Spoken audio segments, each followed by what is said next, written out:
Hi everyone, I'm Ian from Wild Survival 101. What if I told you that the most dangerous person in the room sometimes is often the one you don't notice? Well, today I'm going to talk about the grey man theory. You might not have heard of it before, but it's something the military developed. It's a technique that lets you move through any environment completely undetected, and that's why this skill could really help save your life. Whether you're in a crisis situation, traveling through unfamiliar territory, or just want to avoid unwanted attention, then mastering the art of blending in, it really is a really good survival skill to learn. So as I say, it emerged from the military and security circles as well as a spin-off.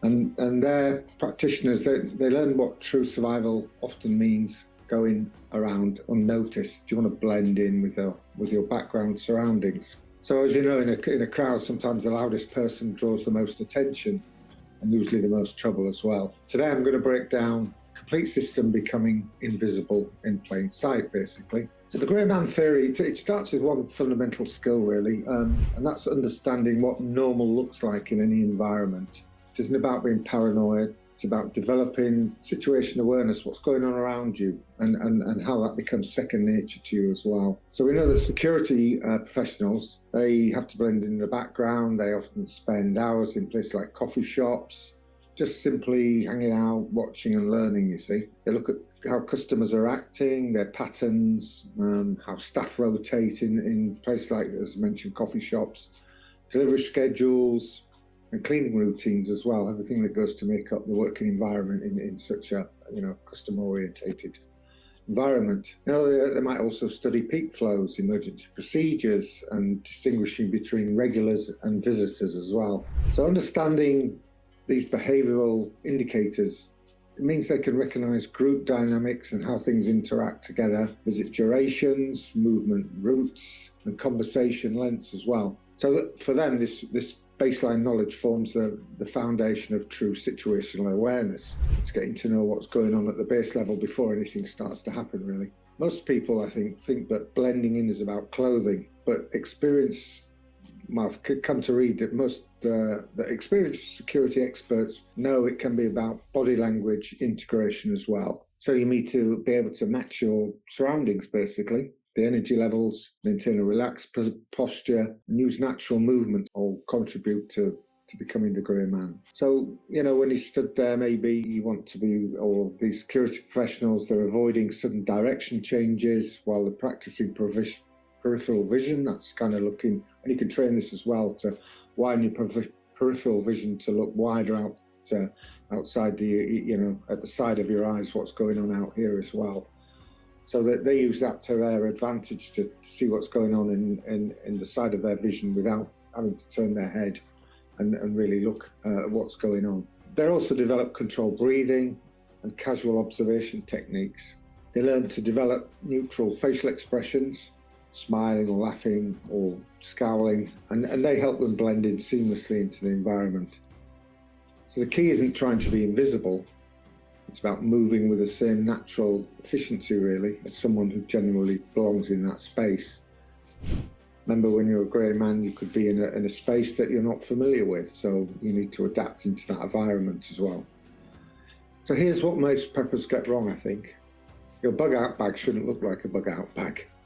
The connection between emergency, preparedness and grey man theory is crucial. It can be crucial for urban survival.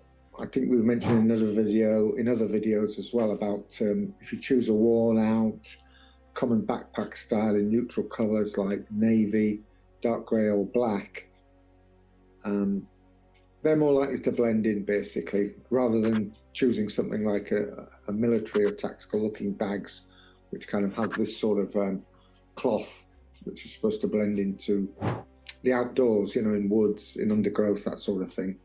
But they do stand out. This sort of thing will stand out in an urban environment, this sort of patterning. So you should remove reflective materials and use bags from common brands seen in your area.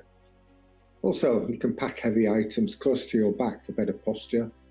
And use soft items around equipment to prevent noise, and organise gears in layers inside your backpack for quick, silent access. And you can include everyday items as visible camouflage as well. So I think one thing to pick out, maybe your water bottle should look like store-bought.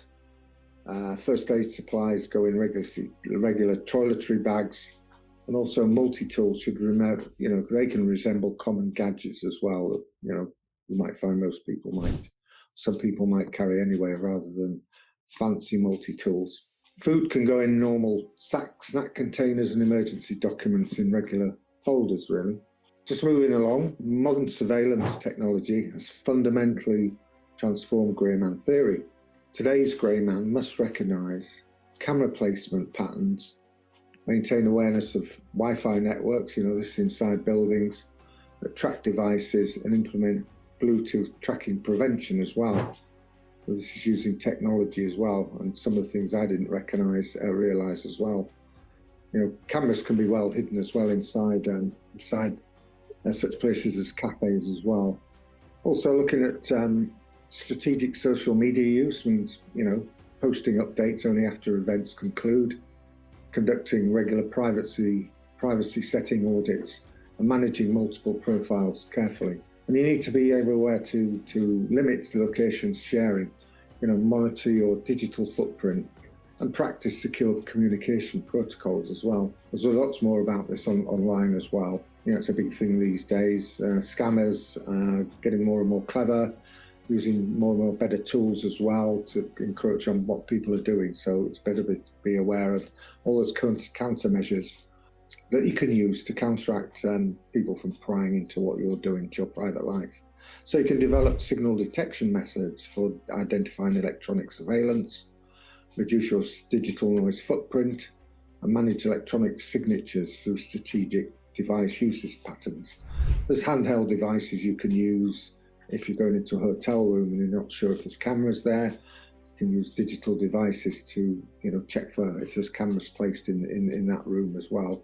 So I think also effective grey man adaptation requires tailoring your approach to specific settings as well. So that's key as well, recognising that urban environments can be different. They're not all the same. And they demand contextual awareness as well. I mentioned carrying business style bags in professional districts, student backpacks in the universities, and gym bags in fitness areas as well. And also think about the weather and the seasons too. Each season brings unique challenges too.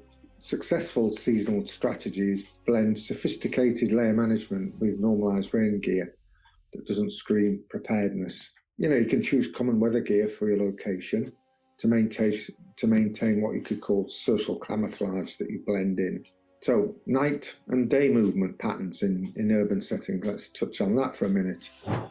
Night movement isn't about theatrical stealth, it's about authentic naturalness really. Study how city workers, late shift employees and medical staff navigate darkness with purpose rather than suspicion in and around buildings, outside buildings when it's dark as well. So understanding urban environments sometimes requires decoding invisible movement patterns. You can learn about primary commuter routes, what about common gathering points and alternative pathways, known mainly to locals as well, those shortcuts between buildings and such like as well. It's also analyse public transit flows as well to reveal the city's true rhythm is something I've read about. Study pedestrian behaviours to uncover written and unwritten rules of urban movement. There's a lot of studying going on here, but if you really want to blend in and be good at this, then you, like a lot of other things in life, you have to put in the time and effort into studying things. So identify service entrance locations and emergency exit routes as well for buildings too. So this knowledge transforms bewildering city landscapes into navigable, predictable systems for those, as I mentioned, who take time to observe them and really learn about what's going on in your immediate environment and where you live, the city you live in. So teaching grey man skills to families is something else that can be done. It'll transform their preparedness approach. As you know, children often excel at observation games. They're good at seeing what's going on and asking questions as well. So while parents can develop methods coordinate without words, that could be developing hand signals, emergency code words, check-in procedures and meeting point systems as well. Establish with your family role assignments, group movement patterns and family dispersal patterns as well.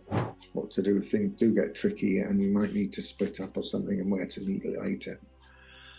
So the goal, with families blending in naturally in various public settings. So the goal, as I mentioned, is moving as a coordinated unit, while appearing like any normal family going about their daily business activities. And we're talking about families here. Resource management isn't about hoarding, it's about smart acquisition and rotation of everyday items. Water management integrates seamlessly with daily life through mapping local sources and identifying public access points. So you can develop discrete storage locations throughout regular spaces while implementing rotation schedules that mirror normal shopping patterns. Track inventory using ordinary apps and maintain replenishment schedules matching typical routines. So, true preparedness, it comes through invisibility, it comes through solutions that hide in plain sight, backup systems resembling standard home improvements, and portable options disguised as everyday electronics. Survival experts consistently emphasize that grey man theory isn't about paranoia, as I mentioned, or hiding from the world. It's about developing awareness and adaptability that serves you in both everyday situations and in emergencies as well. So the most effective way to move through an environment is with a mindful awareness and that quiet confidence as well. Stay aware of your surroundings, adapt to changing situations, and find strength in being present yet unobtrusive. So whether you're in a forest or a city, the principles remain universal, I think. Observe, adapt, and move with purpose while maintaining harmony with your surroundings. If people see you not moving with purpose and you're kind of looking around, then it's going to start to stand out. What's that person doing? So you're ready to develop your grey man skills? Begin with observation exercises in everyday environments. Practice reading social dynamics when you're in Walmart or somewhere other the big stores and movement patterns. Just see how people move and interact with others around them as well. When you're talking about the gear you carry with you, start small with wardrobe and bag choices that help you blend in naturally, as we've mentioned, our colour schemes and using ordinary items as well. Remember, the goal isn't to become invisible, it's to become unremarkable while maintaining complete situation awareness. If this opened your eyes to the power of the grey man theory, hit the like button below and subscribe for more practical survival and preparedness content. So, question for you. What environment do you find most challenging to blend into? Let me know in the comments below. Stay aware and stay invisible. Thank you for listening. Bye.